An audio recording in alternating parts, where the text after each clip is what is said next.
If you want to start with a foundation that you can execute on and adjust to suit your liking, no matter what anybody tells you, here's the best protocol to try. I've tested over 40 different saunas in the last 7 years, and when you combine that real-world experience with the clinical studies out of Japan on something called Waon Therapy, you end up with the most effective sauna session for getting the best results that you can possibly get. Today, I'm going to show you exactly how to do it. We have other videos if you want the details, but in Japan, Waon Therapy is actually an official medical treatment.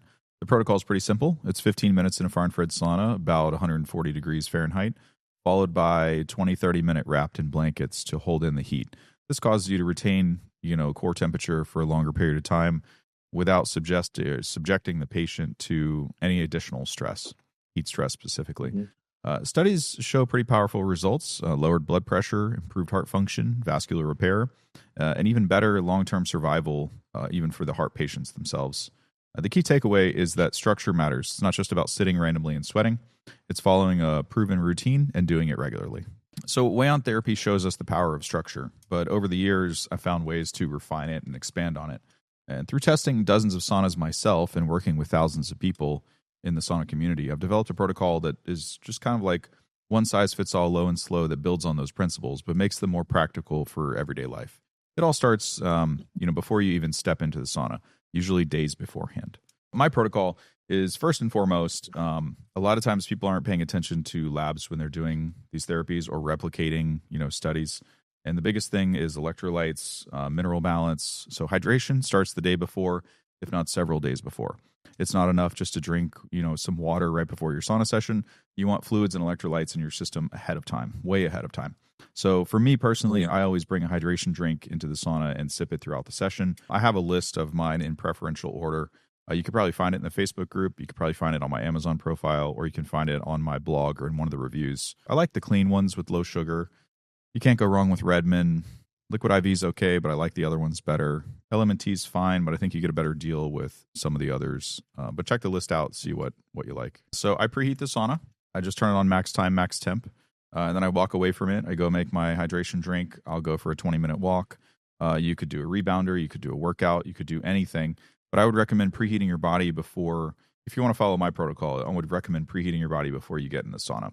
Gets your blood flowing, your metabolism's primed, gets some lymph fluids moving, and you get better sessions overall and more even sweating. I would recommend most people start with 15 or 20-minute sessions. The way that some people gauge that is different. My methodology is the sauna session officially starts once you begin sweating. So from that point in, I stay in for about 20 minutes. The reason why I do it this way is because some people are not heat adapted. Some people don't sweat well. Some people sweat really, really well. So to say that every single person should be in there for 45 minutes is a little bit crazy. Just like saying that somebody's 100 pounds, doesn't need 300 ounces of water a day. This situational awareness, body type, nuances, do you have health conditions? So on average, what I recommend is it's going to take most people between 8 to 14 minutes to start sweating usually if the sauna is preheated.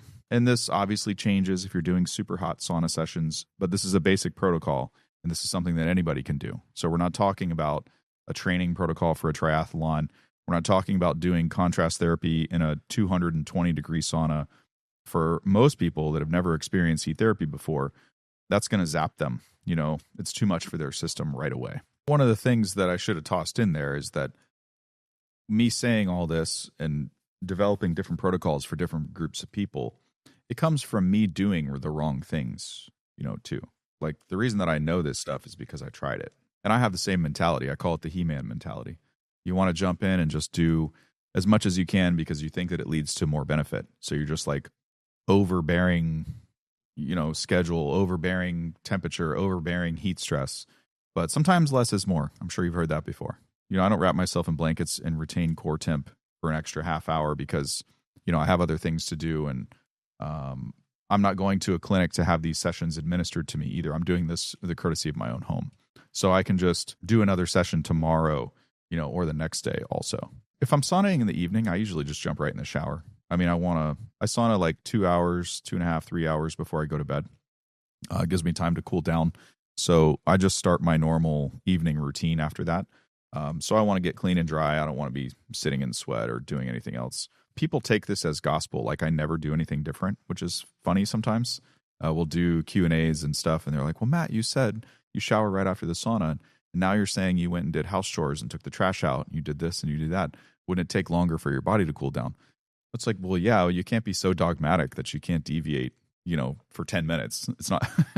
Even if you take the portions that are applicable to any heat therapy, a lot of people will argue about this, but if you take the Finnish sauna studies, which there's the most data on, the benefit from heat therapy, which you could even get from hot tubs or jacuzzis and infrared saunas or whatever, even though the studies aren't done on them, blah, blah, blah, blah, blah. We hear all this stuff. Most of the benefits and the stimulation that occurs within the body is going to be just like exercise. If you, what kind of cardiovascular benefit do you get if you only exercise once per week? That's why we talk about schedule and repetition.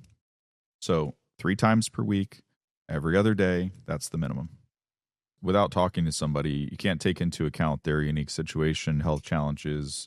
Are they overweight? What kind of, nutritional imbalances might they be encountering? All that stuff comes into play because if you tell one person to do something, they don't have as much gas in the tank as the next person. So while one person might struggle with something that seems like a minute difference to you, another person is going to thrive on it. And then you have, social media where you see people, giving reviews and saying, oh, I love this thing, or I did this protocol, and da-da-da. And then you see the exact opposite. And it's like, oh, I did this same protocol and I crashed and burned. So I think broad spectrum, there are some similarities and differences. Both Waon Therapy and any method that are structured and consistent are going to have better results, just like exercise. Both methods of heat therapy increase circulation, going to activate heat shock proteins as long as you're stimulating core temperature. Doesn't matter what the cabin temperature is necessarily. And then all forms of heat therapy give you a breath and nervous system reset.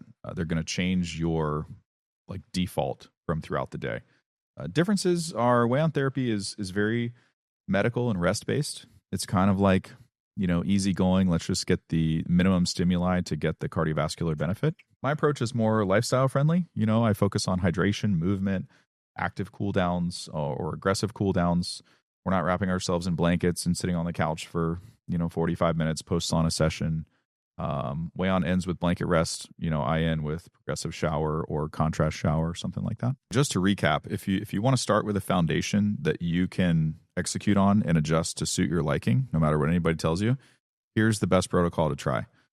Hydrate ahead of time. Do a 20-minute walk while your sauna is preheating. Enter the sauna around 140 degrees, 135 degrees, whatever it is at the time. Start your sauna session timing and stay in about 15, 20 minutes once you start sweating well, and then shower off or relax, after your sauna session. Do this for 2 weeks and then adjust accordingly. And when you're starting out, if you've never done heat therapy before, you don't sauna any 2 days in a row. So it's every other day. It doesn't matter if you miss a session or not.